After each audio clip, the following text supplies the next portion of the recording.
और भाई लोग क्या हालचाल है? तुम लोग बढ़िया एकदम। तो यार आज हम लोग पढ़ने वाले हैं चैप्टर नंबर 2 जिसका नाम है Nelson Mandela long walk to freedom. तो भाई तुम्हें ये चैप्टर समझने से पहले ना यार तुम्हें समझना पड़ेगा कि यार ये नेल्सन मंडेला कौन है, ठीक है। और नेल्सन मंडेला को जानने से पहले यार हम लोग साउथ अफ्रीका की एक छोटी सी कहानी सुनेंगे, ठीक है। मैं तुम्हें वो कहानी सुनाता हूँ। तो देखो यार साउथ अफ्रीका में ना यार अपार्थीड सिस्टम जो थी ना, अपार्थीड बोलो या फिर अपार्थहाइड बोलो, यार कुछ लोग इसको अपार्थीड बोलते हैं, कुछ लोग इसको अपार्थहाइड बोलते हैं, ठीक है। तो जो भी तुम्हें प्रोनाउंसिएशन सही लगता है यार वो बोलो तुम, ठीक है। मैं अपार्थीड बोलूंगा। तो यार साउथ अफ्रीका में ना अपार्थीड सिस्टम चलता था, ठीक है। और ये सिस्टम यार मतलब ये मुद्दा ना यार बहुत बड़ा मुद्दा था। अब तुम पूछोगे भाई ये अपार्थीड सिस्टम क्या है? तो भाई अपार्थीड सिस्टम के अकॉर्डिंग व्हाइट और नॉन व्हाइट जो लोग थे ना भाई उनमें बहुत बड़ा डिस्क्रिमिनेशन होता था, ठीक है। बहुत ही ज्यादा भेदभाव होता था। मतलब कि जो नॉन व्हाइट थे वो व्हाइट के एरिया में जा नहीं सकते थे, जो गोरे लोग थे उनके साथ कोई काला बैठ के खा नहीं सकता, या फिर कोई नॉन व्हाइट बैठ के वहां पे कुछ खा नहीं सकता है, उनके एरिया में जाके काम नहीं कर सकता है। पब्लिक क्या जो पब्लिक सर्विस होती है ना, जैसे कि बस स्टॉप हो गया, सिनेमा हॉल हो गया, ये जितने भी चीज होते हैं ये भी भाई सेपरेट था। व्हाइट के लिए अलग था और नॉन व्हाइट के लिए अलग था। और व्हाइट वालों के लिए यार बहुत ही सुंदर मतलब कि एकदम अमीरों वाली जिंदगी जीते थे वो लोग, ठीक है। उनके पास बहुत सारा पावर था। और जो नॉन व्हाइट थे ना भाई वो एकदम मिडिल क्लास में रहते थे, बहुत ही गरीब रहते थे और बहुत ही घटिया सर्विस प्रोवाइड किया जाता था गवर्नमेंट के द्वारा, ठीक है।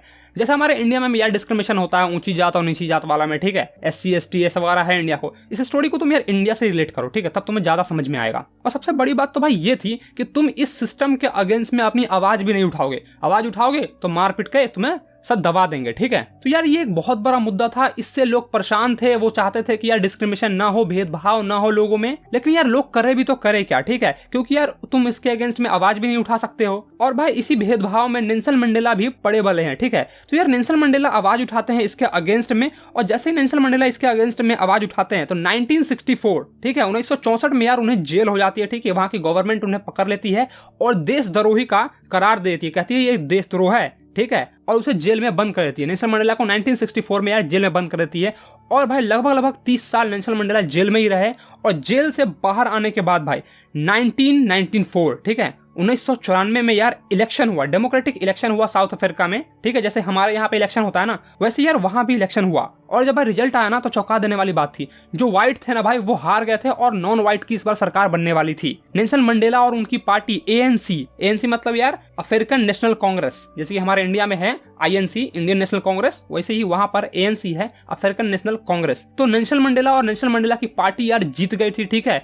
400 में से यार 252 सीट आए थे, 252 सीट्स उनकी पार्टी को मतलब मिला था, ठीक है। और किसी भी इलेक्शन को जीतने के लिए यार 50% प्लस 1 वोट ही चाहिए। अगर 400 सीट है तो उसमें से 200 सीट आधा हो गया 50%, और एक सीट और ले लो यानी कि 201 सीट भी हो जाता तो वो जीत जाते। लेकिन यार वो बहुत ज्यादा लाए, वो 252 सीट्स लेके आए और वो जीत गए। और भाई इतिहास में 300 साल बाद किसी नॉन व्हाइट की यार पहली बार सरकार बनने वाली थी, ठीक है। इसलिए ये दिन जो है ना भाई ये बहुत बड़ा दिन था, बहुत ही बड़ा दिन था। ये एक हिस्टोरिक दिन था क्योंकि यार 300 साल यार बहुत बड़ा होता है, ठीक है। हमारे इंडिया में भी यार ब्रिटिश इतने साल राज करके गया। सोचो जिस दिन हमें आजादी मिलने की खबर आई होगी उस दिन इंडिया में क्या माहौल रहा होगा, ठीक है। वैसे यार यहाँ भी था, साउथ अफ्रीका में भी था। पहली बार यार एक नॉन व्हाइट की सरकार बनने जा रही थी, ठीक है। ANC पार्टी वहां जीत गई थी और ANC पार्टी ने यार कहा कि नेल्सन मंडेला को यार वहां का फर्स्ट ब्लैक प्रेसिडेंट बना दिया जाएगा, ठीक है, पहला ब्लैक प्रेसिडेंट। तो यार अब तुम्हें पता चल गया होगा कि नेल्सन मंडेला कौन है। नेल्सन मंडेला वो व्यक्ति हैं जो अपार्थीड सिस्टम के अगेंस्ट ने आवाज उठाई, ठीक है। और 1994 में वो पहले ब्लैक प्रेसिडेंट बने थे साउथ अफ्रीका के। और मैं तुम्हें एक डेट बताता हूं, ठीक है, 10 मई 1994, 10 मई 1994, ये वो दिन है जिस दिन नेल्सन मंडेला ने शपथ लिया था, प्रेसिडेंट का शपथ लिया था। तो यार तुम ये इस डेट को याद रखना, बहुत इंपॉर्टेंट डेट है, 10 मई 1994। और इस दिन को यार यानी कि 10 मई 1994 को यार उनका शपथ ग्रहण था, ठीक है। तो उसमें यार 140 से भी ज्यादा देश के यार लोग आए थे, ठीक है, लीडर्स आए थे, बहुत सारे लोग आए थे यार। मतलब 1 लाख से भी ज्यादा साउथ अफ्रीकन थे वहां पर, जिसमें से यार मर्द थे, औरत थे, बच्चे थे, ये सब मिलाकर यार 1 लाख से भी ज्यादा उस सेमिनार में प्रेजेंट थे जो कि साउथ अफ्रीका की थे। और 140 से भी प्लस देश से यार लीडर आए थे, बड़े बड़े बिजनेसमैन आए थे यार उनका स्पीच सुनने, ठीक है। क्योंकि यार मैंने कहा ना वो दिन जो था ना भाई एक हिस्टोरिक दिन था। 300 साल बाद यार पहली बार एक नॉन व्हाइट की सरकार बनने जा रही थी। तो चलो यार 10 मई को क्या क्या हुआ मैं वो तुम्हें शुरू से बताता हूँ, ठीक है। 10 मई की सुबह यार नेल्सन मंडेला उठे और वो कहते हैं कि यार उस दिन एकदम ब्राइट और क्लियर दिन था, ठीक है, एकदम साफ सुथरा और एक चमकदार दिन था। और पिछले कुछ दिनों से यार वो बहुत सारे लोगों से मिल रहे थे, बहुत सारे पॉलिटिकल पार्टीज से, लीडर से मिल रहे थे, वर्ल्ड के अलग अलग लीडर से मिल रहे थे। वो उनको थैंक्स कहने आ रहे थे जो वो जीत चुके थे ना भाई। ANC पार्टी जो उनकी जीती थी वो पहले ब्लैक प्रेसिडेंट बनने वाले थे, इसलिए यार बहुत से लोग उसे थैंक्स कहने आ रहे थे, ठीक है। और उन्हीं के बीच में वो घिरे रहते थे। और आज यार 10 मई को एक सेरेमनी होने जा रहा था, ठीक है, जो कि पेरिटोरिया के यूनियन बिल्डिंग में होने जा रहा था, ठीक है। यूनियन बिल्डिंग जो था ना भाई, वो एक ओपन बिल्डिंग था, ऊपर से मतलब कि छत वगैरह नहीं था, ठीक है। और इस सेरेमनी में यार बहुत सारे कलर के लोग आए हुए थे, व्हाइट भी थे, ब्लैक भी थे, ठीक है, और एक आध कलर और मान लो यार, ठीक है, जैसे कि वहां पर एक लाली गोराई तुम कह सकते हो, ठीक है, ब्लैक और व्हाइट का कॉम्बिनेशन। तो वो लोग भी यानी कि डिफरेंट डिफरेंट कलर के लोग आए हुए थे, डिफरेंट डिफरेंट लोग आए हुए थे, ठीक है। और ये एक बहुत ही बड़ा सेरेमनी होने जा रहा था, ठीक है, क्योंकि यार 300 साल बाद पहली बार यार नॉन व्हाइट की सरकार बनने वाली थी। और लोगों के बीच में यार बहुत ही ज्यादा खुशी थी, ठीक है। वो लोग गा रहे थे, डांस कर रहे थे, मतलब यार पूरा मौज मस्ती कर रहे थे वो लोग बहुत ही ज्यादा खुश थे, एक्साइटेड थे। और उस सेरेमनी में यार नेल्सन मंडेला के साथ उनकी बेटी जेनानी उनके साथ थी, ठीक है। और उनके इस शपथ ग्रहण समारोह में यार पहले व्यक्ति जिन्होंने शपथ लिया था वो थे मिस्टर डी क्लर्क, जिन्होंने यार सेकंड डिप्टी प्रेसिडेंट का यार शपथ लिया, ठीक है, यानी कि सेकंड उपराष्ट्रपति का शपथ लिया। और भाई फिर दूसरे व्यक्ति आए जिनका नाम था तहाबो मेबेकी, और उन्होंने फर्स्ट डिप्टी प्रेसिडेंट का शपथ लिया, यानी कि प्रथम उपराष्ट्रपति का शपथ लिया। और फिर भाई बारी आता है नेल्सन मंडेला का, तो नेल्सन मंडेला गए और प्रेसिडेंट का यार उन्होंने शपथ लिया, ठीक है, और वो बन गए साउथ अफ्रीका के पहले ब्लैक प्रेसिडेंट। और फिर भाई वो स्पीच देते हैं, ठीक है, इतने सारे लोग आए हुए हैं सिर्फ उनकी स्पीच सुनने के लिए, तो वो अपना एक स्पीच देते हैं। और जो वो स्पीच दे रहे हैं मैं तुम्हें यार अपने शब्दों में डिक्टो तुम्हें वो सुनाना चाहता हूँ, ठीक है। मैंने यार कुछ ऐड भी किया होगा, कुछ घटाया भी होगा, तो मैं तुम्हें अपने शब्दों में वो सुनाना चाहता हूँ, ठीक है। तो यार ध्यान से सुनना उस स्पीच को। मैं नेल्सन मंडेला ईश्वर की शपथ लेता हूँ कि पूरी श्रद्धा और निष्ठा से अपने संविधान का पालन करूंगा, अपने गणतंत्र और उनके लोगों की भलाई के लिए खुद को समर्पित करता हूँ। यहाँ उपस्थित अतिथि और देश विदेश से आए हुए प्रत्येक लोगों का मैं बहुत बहुत धन्यवाद करता हूँ। आज हम सब यहाँ उपस्थित हुए हैं इस नई स्वतंत्रता को एक आशा की उम्मीद देने के लिए। काफी लंबे समय से जो भेदभाव हो रहा था इस मानव जाति के बीच, काले गोरे का भेदभाव, अमीर गरीब का भेदभाव, हमें इसे बदलना होगा और एक ऐसा समाज उत्पन्न करना होगा, एक ऐसा समाज का निर्माण करना होगा जिन पर पूरे मानव जाति को गर्व हो। आज तक जो हमारे विचारों को दबाया गया, हमारी आवाजों को दबाया गया, हमें दबाया गया, अब वो सब खत्म होने जा रहा है और अब हमें अपनी ही धरती पे अपने राष्ट्र को चलाने का सौभाग्य प्राप्त हुआ है। और मैं वादा करता हूँ कि अपने सभी लोगों को गरीबी के बंधन से मुक्त करूंगा और इस देश की किसी भी व्यक्ति के साथ किसी प्रकार का भेदभाव नहीं होगा। मैं वादा करता हूँ कि कभी भी इस सुंदर और पवित्र भूमि पर किसी भी इंसान पर दूसरे के द्वारा दबाव नहीं डाला जाएगा। मानवता की इस गौरवशाली उपलब्धि का सूर्य कभी अस्त नहीं होगा। स्वतंत्रता बनी रहे, ईश्वर अफ्रीका को आशीर्वाद दे। और भाई यहीं पे वो अपना स्पीच खत्म करते हैं, ठीक है। तो यार इन्होंने अपना दुख बताया, कारण बताया और जो वो आगे करने वाले हैं वो सब उन्होंने बताया, ठीक है। और आई होप यार तुम्हें ये स्पीच अच्छे से समझ में आया हो, ठीक है, क्योंकि यार मैंने अपने शब्दों में कुछ लिखा है ऐसे। और भाई फिर जैसे ही स्पीच खत्म होती है लोग तालियां वालियां बजाते हैं, ठीक है। और फिर यार मिलिट्री के द्वारा वहां के जो डिफेंस सिस्टम थी यार साउथ अफ्रीका की, उनके द्वारा यार कुछ प्रदर्शन किया जाता है, ठीक है। जैसे यार हमारे इंडिया में भी होता है, कोई हमारे यहाँ जैसे शपथ लेता है प्राइम मिनिस्टर प्रेसिडेंट का,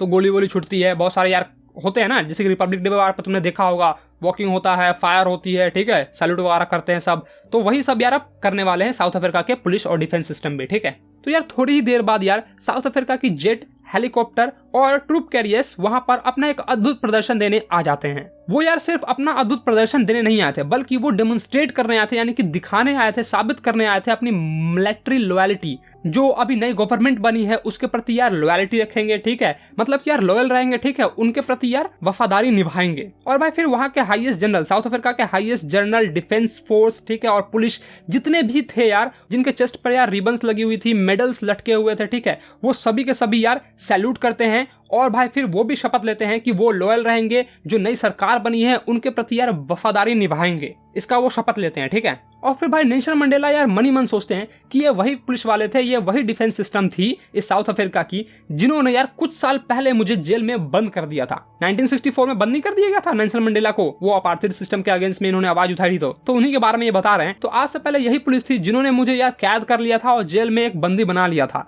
और आज भाई वही पुलिस मुझे सैल्यूट मार रही है। तो यार ये वो मनी मन सोचते हैं और खुश भी होते हैं, ठीक है। और फिर वो बताते हैं यार जो इम्पाला जेट था ना भाई, वो एक धुआं छोड़ता है ऊपर में आसमान में, ठीक है यार, इसमें यार ब्लैक, रेड, ग्रीन, ब्लू और गोल्डन कलर का यार धुआं छोड़ा जाता है, जो कि साउथ अफ्रीका के फ्लैग को रिप्रेजेंट करता है, ठीक है। साउथ अफ्रीका का एक फ्लैग बनाते हैं स्मोक से, ठीक है। और भाई जैसे ये प्रदर्शन खत्म हुआ तो वहां पर 2 नेशनल एंथम गाए गए, ठीक है। एक व्हाइट पीपल के लिए अलग और एक नॉन व्हाइट लोगों के लिए अलग नेशनल एंथम गाया गया। व्हाइट लोगों के लिए भाई एनगोसी सिकेलेला अफ्रीका नाम का एक नेशनल एंथम गाया गया और नॉन व्हाइट के लिए भाई डाई स्टिम नाम का एक नेशनल एंथम गाया गया। ठीक है, और भाई ये जो डाई स्टिम नेशनल एंथम था भाई वो मतलब यार पुराना नेशनल एंथम था साउथ अफ्रीका का। ठीक है, और जो नॉन व्हाइट लोग थे ना भाई उन्हें ये अब तक इनकी लिरिक्स जो थी भाई ये याद नहीं थी। और नेल्सन मंडेला का ऐसा मानना था कि यार कुछ ही दिनों में यानी कि कुछ ही सालों में ये सब चीजें वो सीख जाएंगे, मतलब कि यार इस नेशनल एंथम का वो लिरिक्स सीख जाएंगे, ऐसा नेल्सन मंडेला का मानना था। ठीक है, और अब भाई नेल्सन मंडेला ना अपने पास्ट के बारे में याद करते हैं, अपने उस दुख और दर्द के बारे में याद करते हैं जो व्हाइट लोगों ने उन्हें दिया है। ठीक है, उन्हें क्या क्या कष्ट सहना पड़ा, क्या क्या हुआ, उस सब चीजों के बारे में अब बता रहे हैं। तो भाई वो कहते हैं कि 20वीं सेंचुरी के फर्स्ट डिके में एक वॉर हुआ था जिसका नाम था एंग्लो वॉर। ठीक है, एंग्लो वॉर नाम का एक वॉर हुआ था। उसके बाद और मेरे जन्म से पहले इन्होंने जो व्हाइट लोग थे इन्होंने समझौता किया और ये प्रथा लागू किया जहां पर हम लोगों के साथ डिस्क्रिमिनेशन होता था। ठीक है, और अब भाई लास्ट डिकेड में यानी कि 20वीं सेंचुरी के ही लास्ट डिकेड में भाई ये प्रथा अब खत्म होने जा रही है। ठीक है, और उसके जगह पे भाई एक नई प्रथा लाई जा रही है जिसमें भाई सभी को उसके राइट्स मिलेंगे, उसकी आजादी मिलेगी। ठीक है, और कभी भी भेदभाव नहीं होगा और भाई कलर के रिगार्डिंग तो भेदभाव नहीं होगा पक्का।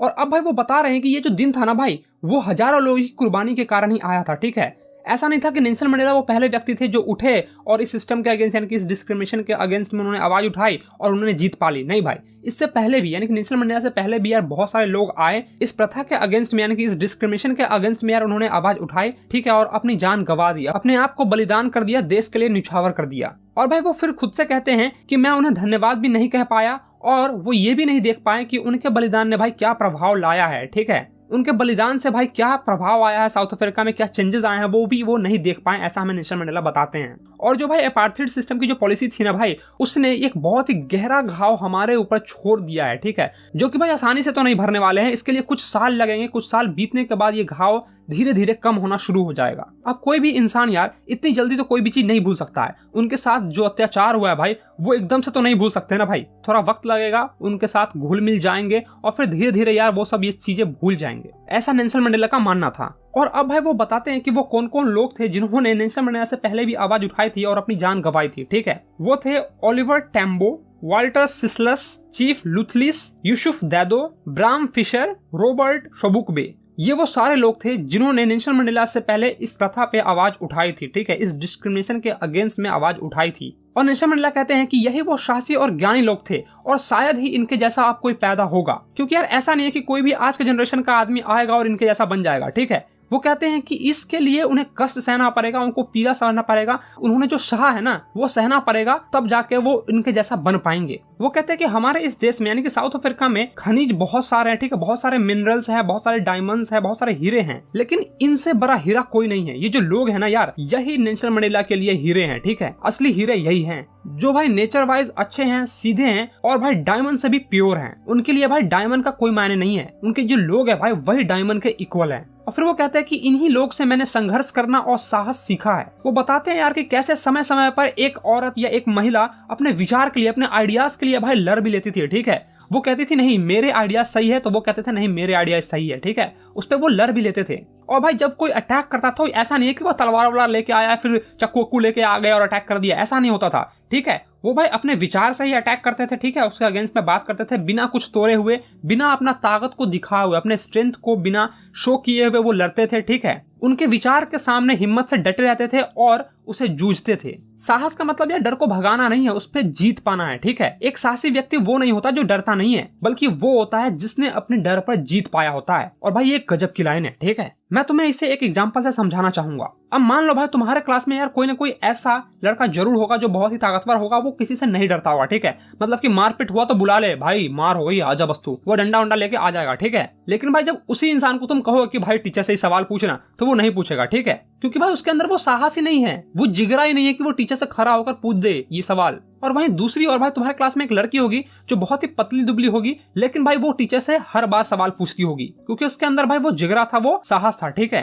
तो ऐसा नहीं है भाई कि कोई भी व्यक्ति अगर डरता नहीं है तो वो बहुत ही जिगरे वाला इंसान है, फिर उसके अंदर बहुत ही साहस है, क्योंकि यार साहस को लाने के लिए डर को भगाना नहीं, डर पर जीत पाना होता है। और अब भाई नेल्सन मंडेला बताते हैं कि ऐसा नहीं है कि कोई भी बच्चा अगर जन्म लेता है तो वो जन्म से ही हेट करना सीख जाता है, काले गोरे में फर्क पहचानना सीख जाता है, ठीक है। उसे सिखाया जाता है और उसे भेदभाव करना ही है जात के प्रति, स्किन कलर के प्रति, ठीक है। तो उसे वो चीज सीखनी पड़ेगी। और अगर भाई वो हेट करना सीख सकता है ना भाई, तो वो लव करना भी सीख सकता है, ठीक है। अब ऐसा थोड़ी यार कोई भी बच्चा पैदा हुआ तो बोलेगा भाई तू काला, अच्छा भगवान से मैं तेरे से बात नहीं करूंगा, ऐसा थोड़ी ना होता है भाई। उसे लोग सिखाते हैं, ठीक है। और अगर तुम उसे हेट सिखा सकते हो तो भाई तुम उसे अच्छाई भी तो सिखा सकते हो ना। और भाई नफरत करना सिखाने के लिए तुम थोड़ा एफर्ट भी डालना पड़ेगा, ठीक है। लेकिन ये जो प्यार है ना भाई, वो नेचुरली आता है, अपने अंदर से आता है। और ये बात वो भाई देख चुके हैं, ठीक है। उन्होंने कब देखा था भाई, वो जब जेल में थे ना, तब वो उन्होंने ये बात को नोटिस किया था, उन्होंने इस बात को रिकॉग्नाइज किया था जब भाई इन्हें कैदी बनाया गया था 1964 में, याद है ना। और जब उस समय इन्हें कैदी बनाया गया था ना भाई, तो वो लोग उन्हें मारते थे और मार मार के भाई जब अंतिम पोजीशन पे पहुंच जाते थे ना, तो भाई उन्हें भी एक समय के लिए दया आ जाती थी, यार कितना मार खाएगा यार ये। उन्हें भी एक समय के लिए दया आ जाती थी और तब उन्हें एहसास हुआ कि हाँ, हर इंसान के अंदर ये दया नाम का चीज ना भाई छुपा हुआ है। तुम भले यार एक दूसरे से कितना भी नफरत कर लो, लेकिन तुम्हारे अंदर ये दया जरूर है। नहीं समझ में आया? चलो एक एग्जांपल से समझाता हूँ। मान लो तुम दो भाई हो, ठीक है, और तुम दोनों हमेशा ही लड़ते रहते हो, ठीक है। तुम्हारे यार 36 का आंकड़ा चलते रहता है तुम दोनों के बीच में। तुम हमेशा ही लड़ोगे, मारपीट करोगे, तुम उसको मारोगे, वो तुम्हें मारेगा। लेकिन वही भाई कोई दूसरा इंसान आके अगर तुम्हें उससे मारने लगता है, कोई गुंडा आ जाता है, फिर कोई आ जाता है, अगर तुम्हारे भाई को मारने लगता है, तो तुम भाई जाकर तुम अपने भाई को जरूर बचाओगे। भले यार तुम कितना भी लड़ते हो, ये कोई फर्क नहीं पड़ता, लेकिन तुम जाकर उससे बचाओगे तो बचाओगे। और यही तो है भाई, तुम्हारे अंदर वो दया छुपी हुई है, ये नेचुरली आता है भाई, ठीक है। और अगर भाई इससे भी फील नहीं आया तो भाई स्कूल वाला एग्जांपल ही ले लेते हैं ना भाई। मान लो तुम्हारे क्लास में यार लड़के लड़की में यार झगड़ा होते रहता है, ठीक है। गर्ल्स ग्रुप अलग रहती है, बॉयज ग्रुप अलग रहते हैं, वो आपस में लड़ते रहते हैं। तुम भले यार अपने इंटरनल मैटर पे कितने भी लड़ लो, तो अपने क्लास में भाई कितने भी लड़ लो, लेकिन भाई वही अगर दूसरे क्लास का बंदा आ जाए या फिर दूसरे स्कूल का बंदा आ जाए और तुम्हारे से लड़े या फिर बदतमीजी करे, ठीक है, धौंस जमाए अपना, तो भाई तुम पूरा क्लास एक साथ खड़े हो जाओगे और उसे भाई तुम मजा चखा दोगे। भले यार तुम आपस में कितना भी लड़ रहे थे, गर्ल्स ग्रुप क्यों नहीं लड़ रही थी, बॉयज ग्रुप क्यों नहीं लड़ रहे थे, लेकिन अगर कोई दूसरा बंदा आएगा ना भाई, तो तुम सारे के सारे यूनाइट हो जाओगे, ठीक है, एक समान हो जाओगे, फिर तुम उसको मजा चखा दोगे। तो मनुष्य की जो अच्छाई है ना भाई, वो एक ज्वाला है जिसे छिपाया जा सकता है लेकिन बुझाया नहीं जा सकता, ठीक है। अब लावा को भाई तुम माउंटेन के अंदर में छुपा सकते हो, माउंटेन के पीछे छुपा सकते हो, ठीक है, लेकिन उसे तुम फटने से तुम कभी रोक नहीं सकते हो, तुम उसे पानी डाल डाल के कभी बुझा नहीं सकते उस लावा को। और सेम चीज भाई हमारी अच्छाई पर भी लागू होता है, ठीक है। मैंने तुम्हें पिछले दो एग्जांपल में समझा दिया, वो भाई वाला और स्कूल वाला, कि कैसे तुम एक तरह से यूनाइट हो जाते हो, भले तुम आपस में लड़ते हो लेकिन यूनाइट हो जाते हो, ठीक है ना। चलो अब नेल्सन मंडेला बताते हैं कि पूरे जीवन में इंसान यार बस दो बंधनों से बंधा होता है। एक तो भाई पहले उसकी फैमिली की बंधन होती है, ठीक है, उसके पेरेंट्स होते हैं, उसकी वाइफ होती है, उसके बच्चे होते हैं। और दूसरा बंधन होता है भाई उसके लोग, उसके कम्युनिटी, उनकी सोसाइटी, उनकी कंट्री, ठीक है। इन दो बंधन से वो बंधे होते हैं, इन्हीं दो बंधन से बने होते हैं, ठीक है, या फिर इनके दायित्व से वो बंधे होते हैं। वो उनका दायित्व होता है, उनकी रिस्पॉन्सिबिलिटी होती है कि वो उनके लिए कुछ करे। तो पहले भाई कोई भी इंसान अपनी फैमिली के लिए सोचता है, और फिर भाई वो अपने सोसाइटी के लिए, अपने लोगों के लिए सोचता है, अपने गांव के लिए, मोहल्ले के लिए सोचता है, और फिर भाई वो अपने देश के लिए सोचता है, ठीक है। और उसके लिए जो भी जरूरतमंद चीजें होती है वो अपने अकॉर्डिंग वो करता है, जितनी उसकी एबिलिटी है वो उसके अकॉर्डिंग वो अपना करता है। लेकिन भाई ये सब चीजें साउथ अफ्रीका में यार इम्पॉसिबल सा चीज था, ठीक है। और खासकर भाई उन लोगों के लिए जो नेल्सन मंडेला जैसे दिखते थे, यानी कि ब्लैक थे, नॉन व्हाइट थे, उनके लिए भाई ये इम्पॉसिबल सा चीज था कि वो अपने फैमिली के लिए कुछ जरूरतों की चीजें लाकर पूरा कर सके, ठीक है। क्योंकि यार वहां पे बहुत ही एक्सट्रीम भेदभाव होता था यार, मतलब कि एक्सट्रीम डिस्क्रिमिनेशन था, अंतिम ऊंचाई को छू चुका था यार, वो बहुत ही डिस्क्रिमिनेशन होता था। इसलिए नेल्सन मंडेला कहते हैं कि यार ये इम्पॉसिबल सा चीज था कि तुम अपने दायित्व को निभा सको। और भाई अगर गलती से भी वहां साउथ अफ्रीका में कोई अगर इस सिस्टम के अगेंस्ट में, यानी इस डिस्क्रिमिनेशन के अगेंस्ट में आवाज उठाता था, तो भाई वहां की सरकार उसे अलग कर देती थी, अपने परिवार से अलग कर देती थी, ठीक है, अपने बच्चों से, अपनी पत्नी से भाई उसे अलग कर देती थी, अलग एक जीवन बिताने के लिए बोलती थी। और बहुत ही कष्ट झेलना पड़ता था उन्हें। और नेल्सन मंडेला के साथ भी भाई ये चीज हो चुकी है, ठीक है। उन्होंने भी भाई एक पुत्र होने का, एक भाई होने का, एक पति होने का, एक पिता होने का भाई अपना दायित्व नहीं निभाया, क्योंकि उन्हें भाई अलग रहना पड़ा, ठीक है, क्योंकि उन्होंने ये इस सिस्टम के अगेंस्ट में आवाज उठाई थी, इसलिए वहां की गवर्नमेंट ने इन्हें अलग कर दिया, अपने पूरी फैमिली से अलग कर दिया भाई। और ऐसा नहीं था कि भाई नेल्सन मंडेला बचपन से ही इस फ्रीडम के भूखे थे, ठीक है, कि उन्हें फ्रीडम चाहिए ही चाहिए। नहीं भाई, उन्हें फ्रीडम थी ना यार, वो अपने माँ के झोपड़ी के आसपास में यार खेत में दौड़ सकते थे, इसकी उन्हें स्वतंत्रता थी, उसकी उन्हें फ्रीडम थी, वो जहां चाहे वहां दौड़ सकते थे, ठीक है। उनके गांव में जो भाई तालाब था उसमें वो जहां तक जा सके वहां तक तैर सकते थे भाई, ठीक है। बैलगाड़ी जो चलती थी भाई उस पर वो धीरे धीरे घूम सकते थे। इन सारे चीजों की फ्रीडम उन्हें थी। अब एक बच्चे को भाई क्या ही फ्रीडम चाहिए, उसे तो खेल कूद करना है, ठीक है। तो उस समय तक जो उन्हें समझ में आता था उनके लिए वो फ्रीडम था भाई। लेकिन जैसे जैसे वो बड़े हुए और जैसे जैसे उन्हें जरूरतों का सामना करना पड़ा, ठीक है, जैसे जैसे वो यूथ हुए, तब उन्हें रियलाइज हुआ कि नहीं यार, वो तो बस मेरा एक बचपना था, जरूरत की चीजें तो अब मुझे चाहिए, ये मेरे फ्रीडम छीननी जा रही है धीरे धीरे। ऐसा उन्हें फील होने लगा, क्योंकि यार उनकी स्वतंत्रता पे, उनकी आजादी पे भाई रोक था। वो ना तो भाई रात में कहीं पे घूमने जा सकते थे, जो मन करता था भाई वो भी पढ़ नहीं सकते थे, ठीक है, और जहां मन चाहे वहां भी नहीं पढ़ सकते थे, जहां मन चाहे वहां घूम नहीं सकते थे, ठीक है, अस्थायी रूप से रह नहीं सकते थे। तो भाई इन सब चीजों पे भाई उन्हें रेस्ट्रिक्शन लगाया गया था, और तब उन्हें फील होने लगा कि हाँ यार मेरी फ्रीडम छीनी जा रही है। और भाई फिर उन्होंने ठान लिया कि अब तो भाई मैं अपनी आजादी लेके रहूंगा, ठीक है, जो भी उनकी जो बेसिक आजादी थी, जो भी बेसिक नीड्स की जरूरतें थी, उनकी आजादी तो मैं लेके ही रहूंगा। उन्होंने ठान लिया था भाई उसी समय। और धीरे धीरे भाई उन्होंने इस बात को समझा कि सिर्फ केवल वही नहीं थे जिनकी आजादी छीन रही थी, ठीक है, या फिर जिनकी आजादी छीन चुकी थी। उनके जैसे भाई बहुत से भाई बहन थे, बहुत सारे लोग थे जिनकी आजादी भी छीन चुकी थी नेल्सन मंडेला की तरह। उनके जैसे दिखने वाले सभी इंसान की भाई आजादी छीन चुकी थी, यानी कि जो भी नॉन व्हाइट थे, ठीक है, जो ब्लैक लोग थे, उनकी आजादी छीन चुकी थी। और तब भाई उन्होंने ठान लिया कि मैं इन सब के लिए लड़ूंगा, सिर्फ मेरे लिए नहीं, इन सब के लिए लड़ूंगा, ठीक है। और तब भाई उन्होंने ANC पार्टी को ज्वाइन किया, अफ्रीकन नेशनल कांग्रेस पार्टी को उन्होंने ज्वाइन कर लिया। और भाई जब वो इस राह पर चले, ठीक है, इस रास्ते पे चले कि मुझे आजादी लेनी है, गवर्नमेंट से छीननी है, ठीक है, तब भाई एक डरपोक व्यक्ति को साहसी इंसान बना दिया गया, ठीक है। लॉ पे चलने वाले, कानून पे चलने वाले व्यक्ति को भाई अपराधी साबित कर दिया गया। 1964 में अपराधी साबित कर दिया गया था, देशद्रोही साबित कर दिया गया था, और उन्हें जेल में बंद कर दिया गया था। परिवार से अलग कर दिया गया था भाई उन्हें। जीवन को प्यार करने वाले को भाई साधु बना दिया, ठीक है। मतलब कि यार उन्होंने अकेले रहने पर इन्हें मजबूर कर दिया। और उन्होंने भाई सबके लिए लड़ना इसलिए चाहा ना,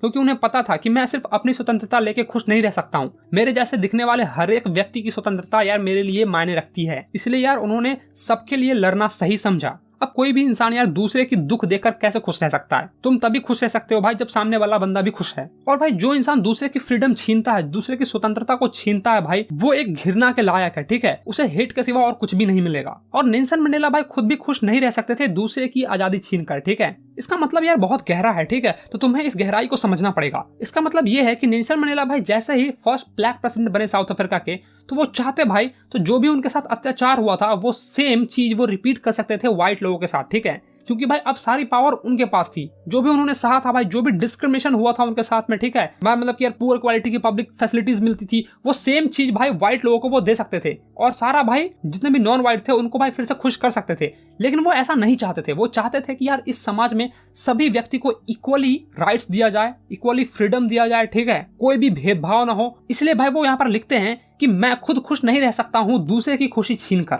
मैं खुद से स्वतंत्र नहीं रह सकता हूँ दूसरे की स्वतंत्रता को छीनकर। ये जो चैप्टर है ना भाई, इसमें ना भाई हर वर्ड का, हर चीज का यार मतलब बहुत गहरा है, ठीक है, तो तुम्हें इस चीजों की गहराई से समझनी पड़ेगी इन सब चीजों को। और सिर्फ एग्जाम के लिए पढ़ रहे हो तो यार फर्क नहीं पड़ता, कुछ कुछ चीजें याद कर लो, ठीक है, जैसे उनके साथ क्या क्या अत्याचार होती थी। मैंने शुरू में जो 5 मिनट बताया ना भाई, 5-6 मिनट का जो वीडियो है वो बहुत इंपॉर्टेंट है, वो देख लोगे सारा एग्जाम खत्म, तुम्हारा सब चीज पास कर जाओगे, तुम कुछ करने की जरूरत नहीं तुम्हें। और आज भाई मैं तुमसे कुछ भी नहीं कहूंगा, ठीक है, मैं बस तुमसे इतना कहूंगा कि अगर ये चैप्टर समझ में नहीं आया ना तो भाई इस वीडियो को दोबारा देखो, तिबारा देखो, जितनी बार हो सके उतनी बार देखो और इस चैप्टर को अच्छे से समझ लो, ठीक है। और भाई अपने उन दोस्तों के साथ भी शेयर करो जो कहते हैं कि भाई ये चैप्टर मुझे समझ में ही नहीं आया। बाकी भाई तुम देख लो, जो करना भाई तुम कर लो। बाय।